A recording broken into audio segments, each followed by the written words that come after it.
습니다. 이 존 캐슬이라고 불리는 분의 집이었는데, 이분은 매년 12월이 오면은 이 집과 정원 전체를 이 수천 개의 장식을 이렇게 했습니다. 이 100개의 산타클로스를 만들고, 눈사람 모형 117개를 만들고, 그리고 46개의 촛불을 켜서 찬란하게 집을 매 오는 성탄절마다 12월마다 이렇게 장식을 크게 했습니다. 그리고 집에 지붕에서 크리스마스 캐롤이 24시간 이렇게 흘러나오게 함으로써 아주 감미로운 성탄 분위기를 연출을 했습니다.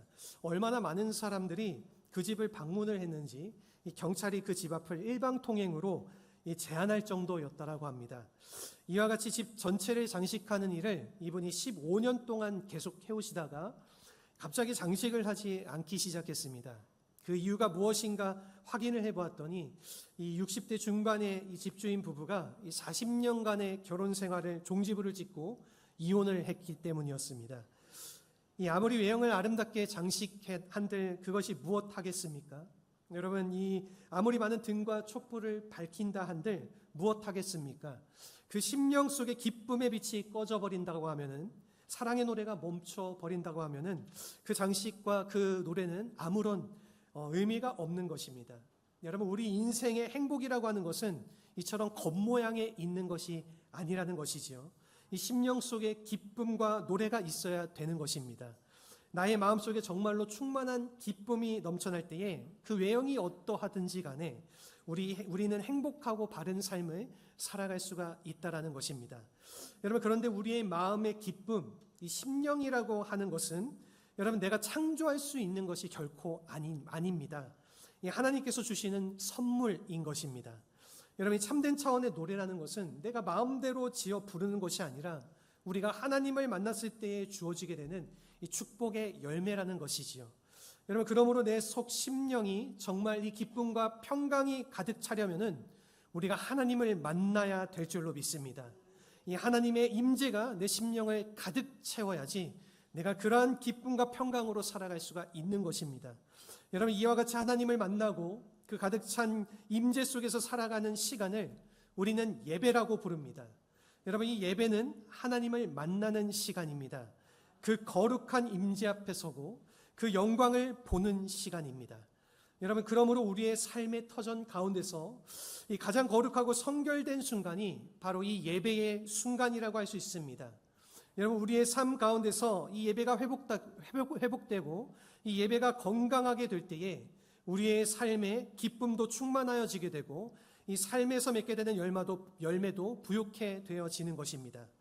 여러분, 그런데 만약 이 예배가 실패되어진다라면은, 우리의 삶 가운데 참된 차원의 이 예배가 상실되기 시작한다라면은, 여러분, 우리는 무엇을 가져도 행복할 수가 없는 것입니다.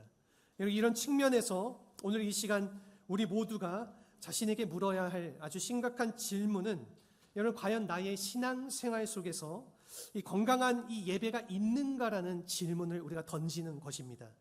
여러분, 그냥 우리가 습관으로 드리는 예배가 아니라 이 하나님이 기뻐 받으실 만한 이 건강한 예배가 나에게 있는가, 이러한 질문으로 우리를 점검해 볼 필요가 있는 것이죠. 여러분, 우리가 어떻게 할 때에 이 진정한 예배를 경험할 수가 있고 그 결과 하나님께서 우리에게 쏟아주시기를 원하는 그 참된 복을 누리면서 살아갈 수 있을까요? 여러분, 오늘 본문을 통해서 이 진정한 예배 회복을 위해서 우리가 알아야 될 이 세 가지의 내용을 함께 나눠보고자 합니다. 우선 첫 번째입니다. 여러분, 첫 번째는 이 예배의 본질을 알아야 된다는 것입니다. 오늘 본문의 6절 말씀입니다. 우리 같이 한번 읽어보도록 하겠습니다. 내 이름을 멸시하는 제사장들아, 나 만군의 여호와가 너희에게 이르기를, 아들은 그 아버지를, 종은 그 주인을 공경하나니 내가 아버지일진데 나를 공경함이 어디 있느냐, 내가 주인일진데 나를 두려워함이 어디 있느냐 하나, 너희는 이르기를 우리가 어떻게 주의 이름을 멸시하였나이까 하는도다. 아멘. 여러분, 이 예배의 핵심이 무엇인가를 우리가 올바르게 인식하지 않으면은 이 진정한 예배의 회복으로 돌아갈 수가 없는 것입니다. 오늘 본문 말씀을 우리가 보게 되면은 이 말라기서에 이스라엘 백성들이 하나님을 떠나고 하나님의 백성으로 온전하게 예배를 드리지 못하면서 살아가니까 하나님께서 그들을 향하여서 아주 강력한 말씀을 전해주고 계십니다. 우리가 이 본문 말씀을 얼핏 보게 되면은 이 제사장들을 향한 내용인 것 같지만은, 여러분, 이 제사장은 그 당시 이 이스라엘 백성들을 대표하는 대표자들이었습니다. 그러니 오늘 본문은 원천적으로 이 유대인들 전체를 향하여서 향하는 메시지라고 우리가 보아야 할 것이죠. 여러분, 하나님께서 이 지금 그들의 잘못되어진 이 타락한 제사를 지적하면서 이 첫 번째로 언급한 내용이 내 이름을 멸시한다라고 하셨습니다. 여러분, 이 멸시한다라는 말은요, 그 말의 반대말은 공경한다라는 것입니다. 여러분, 하나님의 이름은 하나님 자신을 의미합니다.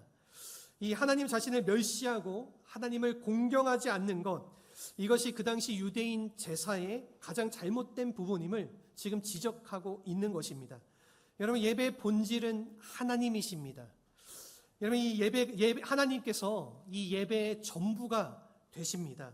여러분, 아무리 다른 것을 다 갖춰도 이 하나님이 빠지게 되면은 그것은 결코 예배가 될 수가 없다라는 것이죠. 여러분, 하나님의 이름을 높이고 그분을 경외하고 그 하나님을 하나님 되게 하는 것, 이것이 바로 예배의 핵심인 것입니다. 그 외 나머지 것들은 모두 2차원적인 것이라는 겁니다. 여러분, 예배 순서 중요하죠. 이 예배 어떠한 프로그램을 도입할 건가, 그것도 중요합니다. 어떠한 찬양을 부르고 어떠한 찬양대를 만들 것인가, 이 모두 중요한 요소라고 할 수 있습니다. 여러분, 또한 어떠한 설교자가 또 어떤 설교를 할 것이냐, 이와 같은 것도 중요할 것인지는 모르겠지만은, 여러분, 그러나 이 모든 것들은 부가적인 것이라는 거죠. 2차원적인 것이라는 겁니다. 여러분, 이 핵심은 하나님이십니다. 여러분, 하나님이 예배의 주인공이시지 다른 것들이 주인공이 되어서는 결코 안 되는 것입니다. 여러분, 다른 모든 사람들은 이 예배를 돕는 수단에 불과하다라는 겁니다. 여러분, 그가 누구이든지 간에, 어떤 설교자이든지 간에, 어떤 사역자이든지 어떠한 찬양 인도자이든지 간에 그 모든 것들이 다 수단에 불과한 것이고, 여러분, 이 진정한 예배의 주인은 한 분밖에 없습니다. 여러분, 하나님밖에 없는 줄로 믿습니다. 여러분, 우리가 이 사실을 인식하고 이 진정한 예배의 대상이신 하나님 앞에 우리의 모든 전심을 드리고, 여러분, 그 하나님의 임재 앞에 우리가 정직한 영으로 나아갈 때에 예배가 회복되기 시작하고 진정한 예배의 모습으로 돌아가게 되는 것입니다. 제가 예전에도 나눴던 말씀의 내용인데, 우리 이사야 6장에 보게 되면은 우리가 정말로 사모해야 될 진정한 예배자의 모습이 소개가 되어져 있습니다. 여러분, 이 우시야 왕이 죽던 해에 이 이사야 선지자가 하나님의 성전에 나아가는 내용입니다. 여러분, 그때 그는 그 높은 보좌에 앉으신 하나님을 목격하고 이 성전에 가득 찬 하나님의 영광을 보게 됩니다. 여러분, 이사야는 선지자이기 때문에 이 성전에 자주 갔을 텐데 그날이 결국 처음이 아니었을 텐데 왜 그때에 지금까지 보지 못했던 하나님의 그 영광을 보게 된 것일까요? 여러분, 그것은요, 이 우시야 왕이 죽던 해였기 때문이었습니다. 여러분, 이 우시야와 이사야는요, 사촌 관계입니다. 이 구약에 나오는 선지자 중에서 유일하게 왕족 출신인 선지자가 이사야 선지자인 것이죠. 하나님의 부름을 받고 선지자가 되었지만은 이 자신의 사촌이 이스라엘의 왕이니까 여러분, 얼마나 배경이 화려하고 부유하겠습니까? 여러분, 이사야가 하나님께 부름받고 사역자가 되었지만은 그러한 배경 속에서 하나님을 향하여서 전심을 다하지 않았던 것입니다. 그랬는데 이 자신의 강력한 백이었던 이 우시야 왕이 죽게 되니까 그 순간 하나님이 임재하신 그 영광의 자리를 보게 되었다라는 것입니다. 여러분, 우리의 삶 속에서도 이 우시야가 있습니다. 여러분, 우리가 가장 자랑스러워하는 우시야, 지금도 붙잡고 있는 하나님보다 더 귀하게 생각하는 이 우시야가 우리에게 다 있는 것입니다. 여러분, 우리가 이 하나님 앞에 나와서 예배를 드리지만은 이 우리의 우시야를 내려놓지 않고서는 여러분, 하나님의 영광이 우리에게 보이지가 않는다라는 것입니다. 여러분, 내 마음속에 든 이 우시야가 다 제거되어지고 다 비우고 빈 마음이 되었을 때에 우리는 비로소 하나님을 볼 수 있게 되는 것입니다. 여러분, 이사야가 하나님을 목격하는 순간 이 하나님의 천사들의 찬양 소리를 듣게 됩니다. 그 천사들이 하나님의 보좌 앞에서 무엇이라고 찬양했을까요? 홀리 홀리 홀리, 거룩하다 거룩하다 거룩하다, 만군의 여호와 하나님의 영광이 온 땅에 충만하도다. 여러분, 이것이 바로 진정한 찬송입니다. 그 영광된 하나님의 보좌 앞에서 이 하나님의 거룩하심을 높이며 이 거룩을 외치는 것, 여러분, 이것이 바로 하나님께서 기뻐 받으실 만한 아름다운 찬양이라는 것입니다. 여러분, 이와 같이 우리가 하나님의 영광을 목격하고 천사들의 찬송을 듣는 순간 이 이사야는 비로소 자기 자신의 실체를 보게 되는 것이죠. 이 예배는 하나님의 임재입니다. 여러분, 이 예배 임재 앞에서 서는 것이 이 예배의 모습이라는 것입니다. 이 미국의 전설적인 컨트리 가수인 조니 캐시라고 하는 아주 유명한 가수가 있습니다. 얼마나 돈을 좋아하는지 이 이름을 캐시라고 지었습니다. 현금이라는 뜻이죠. 여러분, 그래서 그런지 모르겠지만 이분이 정말로 돈을 많이 벌었습니다. 자신이 만든 곡이 큰 인기를 쳐서 이 수천만 장의 앨범을 판매하게 되면서 이분이 돈더미에 오르게 되었습니다. 여러분, 일반적으로 이 연예인들이 스타덤에 오르게 되면은 거의 보편적으로 느끼는 것이 허무함이라고 합니다. 여러분, 이 차라리 없을 때에는 그들이 열망을 가지고 이 노력을 하게 되는데 막상 스타덤에 오르게 되면은 대부분의 연예인들이 이 마음속에 공허함을 느낀다라고 합니다. 그래서 이 공허함을 다른 것들로 막 채우기 시작하는 거죠. 여러분, 이 조니 캐시도 마찬가지였습니다. 그래서 이 사람이 마약에 손을 대게 되고 심각한 마약 중독에 빠지게 됩니다. 1965년에 경찰에 의해서 이 마약 사범으로 이 체포가 되었을 때에 그의 호주머니 안에 1,000알이 넘는 이 마약이 있었다라고 합니다. 그 정도로 이 사람이 깊은 마약 중독에 빠진 것입니다. 여러분, 마약 중독에 빠지게 되면은 사람에게 두 가지 선택밖에 없다라고 합니다. 첫 번째는 폐인이 되어서 살아가든지 또 다른 것은 자살로 생을 마치는 것. 이 두 가지밖에 없다라고 많은 사람들이 그렇게 얘기를 합니다. 여러분, 이 캐시는 후자를 선택하게 되고 1971년도 7월 9일 날에 자신의 생애를 끝내기 위해서, 자살하기 위해서 이 마지막으로 그가 어렸을 때 자랐던 고향에 가서 이제 그가 마지막으로 나갔던 그 교회에 가서 예배를 드리기로 결정을 하게 됩니다. 그래서 그 마지막 예배 시간 가운데에 나아갔을 때에 이 캐시가 그 예배의 시간을 통하여서 살아계신 예수 그리스도를 만나게 된 것입니다.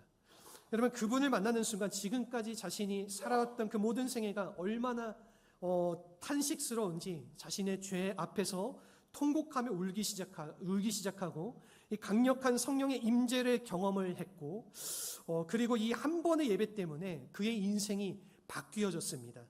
여러분, 수년 동안 노력해도 끊을 수 없었던 그 마약 중독을 이 사람이 끊게 되고 더 이상 세상 노래를 부르는 것이 아니라 이제는 복음성가 가수로 바뀌어져서 우리가 잘 알고 있는 유명한 빌리 그레암 목사님을 따라다니면서 그 집회에 찬양 인도하고 간증하는 사역을 평생을 같이 하다가 2003년도에 하나님의 부르심을 받고 천국으로 갔습니다. 사랑하는 성도 여러분, 이 한 번의 예배가 뭐가 그리 대단할까 우리가 그렇게 생각할지 모르겠지만은 그것이 결코 아닌 것입니다. 여러분, 이 한 번의 예배가 우리의 일생을 바꿀 수 있습니다. 여러분, 이 예배는 살아계신 하나님의 임재이기 때문에 어떠한 사람일지라도 여러분, 우리의 사랑하는 자녀들도 이 한 번의 예배를 통하여서 이 하나님을 경험하고 하나님을 만나게 되면은 하나님의 생명의 역사가 그들의 삶 가운데에 나타나여지게 되는 것입니다. 여러분, 그 하나님이 나를 만지면은 내 안에 있던 모든 죄악의 결박들이 풀려지게 되고 치유의 역사가 일어나게 되는 것입니다. 여러분, 그러므로 우리가 이 예배에 나올 때마다 이 하나님을 기대하셔야 됩니다.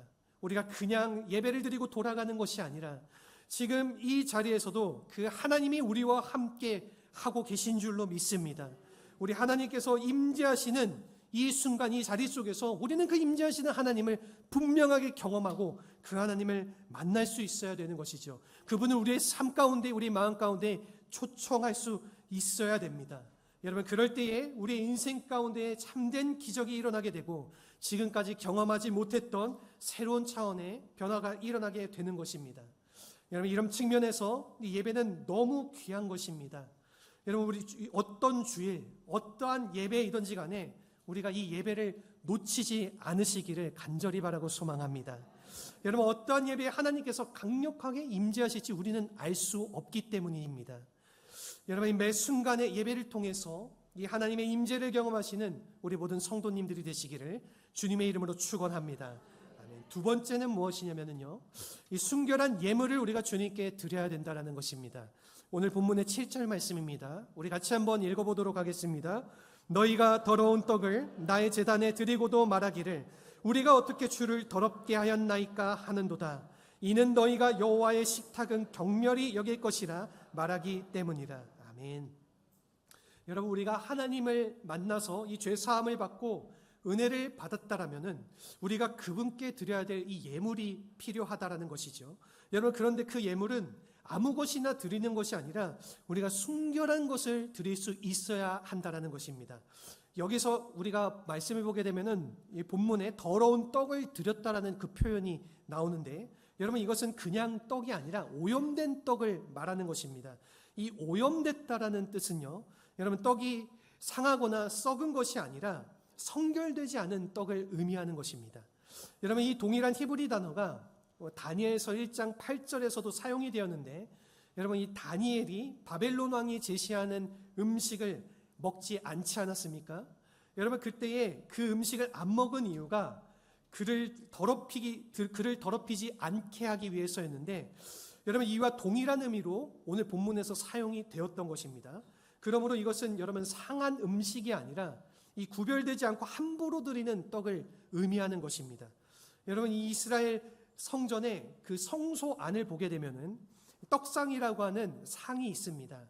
그리고 제사장이 거기에 매일같이 12개의 떡덩이를 올려놓게 됩니다. 여러분, 그래서 이것은 진열된 떡이기 때문에 이것을 진설병이라고도 부르는데, 여러분, 이 떡은 그냥 가정에서 먹던 떡을 거기다가 가져다 놓는 것이 아니라 성별되어진 떡인 것입니다. 여러분, 보편적으로 이 무교병으로 만든 떡이어야 되고, 그리고 성경 기록에 의하면은 이 레위 자손 중에서, 레위 사람 중에서 고핫 자손이 이것을 따로 준비해서 올리게 하는 것이 바로 이 진설병 떡입니다. 여러분, 근데 아마도 그 당시의 제사장들이 이 성별되지 않은 일반 떡을 그 상에 올린 것 같습니다. 여러분, 이러한 사실에 대해서 하나님께서는 너희들이 더러운 떡을 나에게 드렸고 그것이 나를 더럽게 하는 것이다, 그렇게 말씀하신 것입니다. 여러분, 우리가 하나님의 은혜를 받고 우리가 하나님 앞에 우리의 헌신을 드릴 때에 이 구별되지 않고 세상적인 것을 드리게 되면은 이것은 하나님께 합당한 예물이 아니다라는 말입니다. 여러분, 이것은 꼭 우리가 드리는 물질적인 것을 의미하는 것이 아닙니다. 여러분, 우리가 예배를 드릴 때의 순결한 마음, 그 마음을 뜻하는 것입니다. 여러분, 우리가 예배자로 주님 앞에 나왔는데, 여러분, 우리 마음속에 이 세상적인 것이 가득 차 있다라고 하면은 우리의 마음이 하나님께 드려질 수가 없다라는 것입니다. 여러분, 성도님들 사이에는 혹시나 그런 분들 안 계시겠지만은 가끔 보면은 이 예배 시간에 마음이 콩밭에 가신 분들 계시지 않습니까? 여러분, 예배를 드리면서 자꾸만 다른 마음이 이 마음 가운데 가득 차 있고, 이 동계산 막 예배 시간에 하고 있고, 여러분, 혹은 내 집안에 뭔가 놓고 온 곳이 없는가, 이러한 마음들이 떠오르는 분들도 계시고, 여러분, 또한 예배 시간 가운데 휴대폰 이렇게 확인하고 휴대폰 보시는 분들도 계시기도 하고, 예배 시간에 집중하지 못하고 쏟아지는 졸음 속에서 예배를 온전하게 드리지 못하는 분들도 계시기도 하고, 혹은 예배가 끝나고 무엇을 할지 이러한 고민을 가지고 계신 그런 분들도 계시기도 하는데, 이러한 마음들을 이야기하는 것입니다. 여러분, 이것이 바로 불순한 마음이라는 것이죠. 여러분, 이 하나님이 받으시는 것은 순결한 마음의 헌신을 원하신다라는 것입니다. 여러분, 우리가 비록 가진 것이 부족해도 여러분, 나의 순정을, 나의 전심을 이 하나님께 올려드릴 때에 이것이 거룩한 예물이 되고 하나님께서 기뻐 받으시는 헌신이 되는 것입니다. 여러분, 특별히 우리가 예배를 생각할 때에 이 교회 안에서의 예배만 생각하면은 우리가 이 성경이 말하는 예배의 일부분만 이해를 한 것입니다. 여러분, 사실 이 생활적인 예배가 더 중요할 수가 있는 것이죠. 여러분, 이 사도 바울은요, 이 로마서 12장 1절에서 이렇게 우리에게 말씀하여 주고 있습니다. 우리 같이 한번 읽어보겠습니다. 그러므로 형제들아, 내가 하나님의 모든 자비하심으로 너희를 권하노니 너희 몸을 하나님이 기뻐하시는 거룩한 산 제물로 드리라. 이는 너희가 드릴 영적 예배니라. 아멘. 여러분, 우리 모든 그리스도인들이 드려야 될 이 예배 영역을 이 주일 드리는 1시간 남짓의 예배에서 이 사도 바울은 더 확장을 하고 있는 것입니다. 여러분 오해하지 마십시오. 우리가 주일날 드리는 이 예배 자리도 아주 중요합니다. 여러분 그러나 그것이 전부가 아니라 이 바울에게 있어서는 그 예배에 더해서 이 확장된 예배, 여러분 우리의 생활 가운데 드리는 이 삶의 예배를 드려야지 그것이 하나님께 영광이 된다라는 것입니다. 여러분 우리들은 이 교회 안에서 드리는 예배는 보편적으로 잘 드리는 편입니다. 우리가 찬양할 때도 열심히 찬양하고 이 교회 안에 있는 동안에 얼마나 거룩한 표정을 짓고 이 사랑도 넘치지 않습니까? 여러분 그런데 이 교회가 끝나고 우리가 문 밖에만 나가면 달라지잖아요. 여러분 이 언어가 달라지고 좀 삐딱한 마음과 그런 일이 생기면은 막 이렇게 뒤엎어지고, 여러분 이것이 바로 우리의 모습이라는 겁니다. 여러분 우리가 정말로 하나님을 예배하는 자가 됐다라는 뜻은요, 여러분 우리가 교회 안이든 교회 밖이든 우리가 가정에서든 우리가 사업장에서든 직장에서든 예배자가 되어야 된다라는 것입니다. 여러분 그것이 바로 하나님께 올려드린 이 거룩한 예물이 된다라는 것입니다. 우리는 이 예배를 통해서 하나님을 선포하게 되는 것이죠. 여러분 우리의 매일매일의 삶이 하나님이 어떠한 하나님을 드러내는 것이 된다라는 것입니다. 우리가 정직한 삶을 살면은 정직한 하나님을 사람들이 인식을 하게 될 것입니다. 여러분 우리가 거룩한 삶을 살면은 그 거룩한 하나님을 사람들이 인식하게 되는 것이죠. 여러분 우리가 긍휼과 사랑이 넘치는 삶을 살게 되면은 이 세상 모든 사람들이 하나님의 거룩한 사랑을 경험을 하게 된다라는 것입니다. 이렇게 거룩하고 순결한 삶의 예물을 하나님께 올려드리는 그러한 인생을 사시는 우리 모든 성도님들이 되시기를 주님의 이름으로 축원합니다. 아멘. 우리 마지막으로 세 번째는 무엇이냐면은 예배를 통해서 하나님의 비전을 보아야 된다라는 것입니다.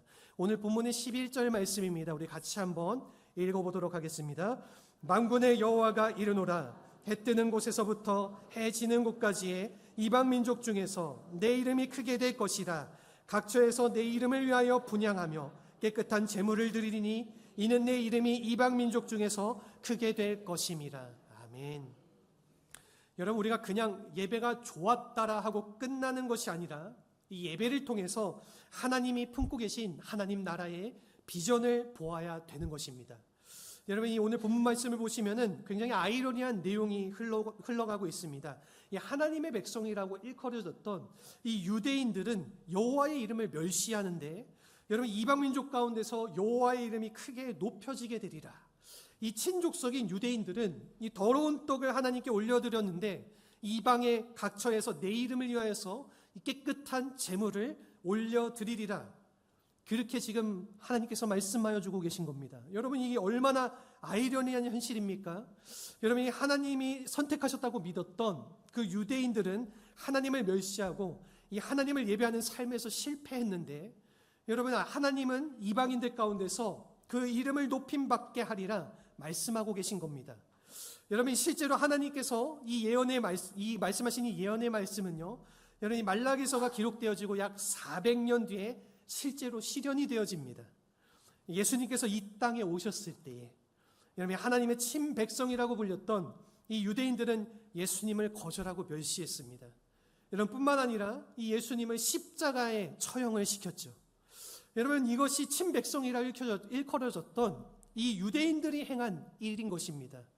여러분 그런데 이 하나님의 축복 밖에 있다라고 생각이 되어졌던 이 이방인들은 이 예수님의 십자가에 이 예수 그리스도의 믿음을 받아들이고, 여러분 그 복음 앞으로 돌아와서 이 하나님의 이름을 높이는 그런 사람들이 되었다라는 것입니다.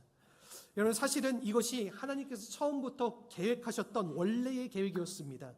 이 창세기 우리가 12장에 보게 되면은 하나님께서 아브라함을 선택하시고 그에게 복을 주시고 복의 근원이 되시는 약속을 하시면서 이렇게 말씀하시지 않습니까? 너로 말미암아 모든 족속이 복을 받게 될 것이다.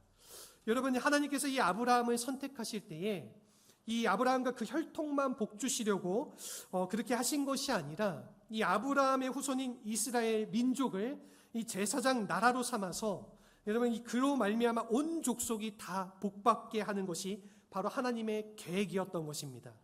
여러분 이와 같은 하나님의 계획이 이 예수 그리스도가 오심을 통하여서 실제로 성취가 되어졌다라는 것이죠.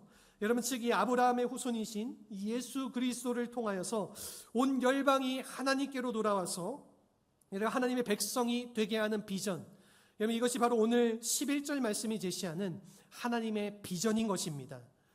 여러분, 우리가 하나님께 나와서 예배를 드릴 때마다 이것을 봐야 합니다. 여러분, 하나님께서 나를 택하셔서 나의 죄를 용서하시고 그 은혜를 베풀어 주셨는데 왜 나에게 이와 같은 은혜를 베풀어 주시는가? 우리가 그 이유를 볼 수 있어야 된다는 것입니다. 여러분, 그것은 바로 이 예수 그리스도의 복음의 비전을 땅끝까지 증거하고 여러분 이 하나님의 복음의 사명을 감당케 하기 위해서 여러분 오늘도 하나님은 우리를 부르시고 이 시간을 통하여서 우리에게 말씀하시는 것입니다. 여러분, 우리가 이 예배를 드린 후에 좋았더라라고 그렇게 끝나면 결코 안 됩니다. 여러분, 예배가 끝난 후에 내가 무엇을 할 것인가, 여러분 이것이 깨달아져야 됩니다.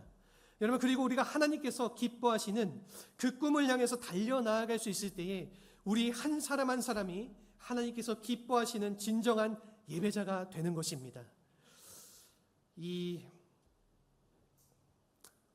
살아가는 성도 여러분, 오늘 이 예배의 자리를 통하여서 하나님께서 나에게 무엇을 보여주시기를 원하고 계십니까? 여러분, 단지 나의 것을 하나님께서 이해하시기를 바라는 마음으로 혹여나 이 자리, 예배의 자리 가운데 나오시지는 않으셨는지요? 여러분, 한 가지 부탁드리고 싶은 것은 항상 주님께 예배를 드리는 우리의 마음의 자세가 저는 우리 모든 성도님들께서 이러하셨으면 좋겠어요. 하나님께서는 이 예배를 통하여서 우리를 만나주시고 우리의 삶 속에 함께 임재하여 주시고 우리와 함께 살아가 주시는데, 그렇다면 지금 이 자리 가운데 나를 만나주시는 이 하나님께서 나를 통해서 원하시는 그분의 뜻은 무엇일까? 그분의 마음은 무엇일까? 내가 어떠한 삶을 살아가기는 그분은 원하시는 것일까? 여러분, 이러한 생각과 마음들을 우리가 품을 수 있어야 되는 줄로 믿습니다. 여러분, 우리의 생각으로만 주님께 예배를 드리면서 나아가는 자세를 하나님께서는 결코 원하시지 않은 것입니다. 하나님을 향하여서 거룩한 하나님의 이름을 외치고 높이고 그분을 찬양하며 그분의 임재하심을 우리가 기대하고 소망하면서 그 갈급한 마음으로 이 예배의 자리 가운데 나와 이 예배를 주님께 올려드리면서 나아갈 때에 우리의 마음 가운데 하나님께서는 분명한 하늘의 비전을 우리에게 더하여 주실 줄로 믿습니다. 여러분, 지금 내 마음 가운데 하나님께서 나에게 부어주시는 사명이 무엇입니까? 내가 한 사람의 이 땅의 이 대한민국 국민으로서, 내가 한 사람의 가장으로서, 남편으로서, 아내로서, 부모로서, 혹은 내가 자녀로서, 혹은 내가 직장인으로서 하나님께서 나에게 그 자리 속에서 원하시는 하나님의 거룩한 비전이 지금 이 순간 있는 줄로 믿습니다. 여러분, 그 비전을 바라보실 수 있기를 바랍니다.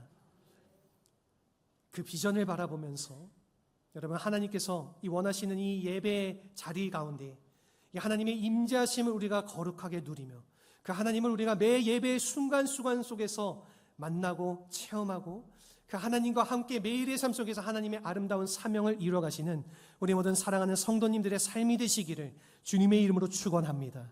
아멘. 우리 이 시간 우리 한 가지 찬양의 고백을 드리면서 우리 함께 기도의 자리로 나아가기 원합니다. 이 마음의 예배라는 찬양인데요, 여러분 이 찬양의 가사를 우리가 조금 생각하면서 우리 잘 모르실 수도 있는데 우리 한번 고백하며 찬양했으면 좋겠습니다.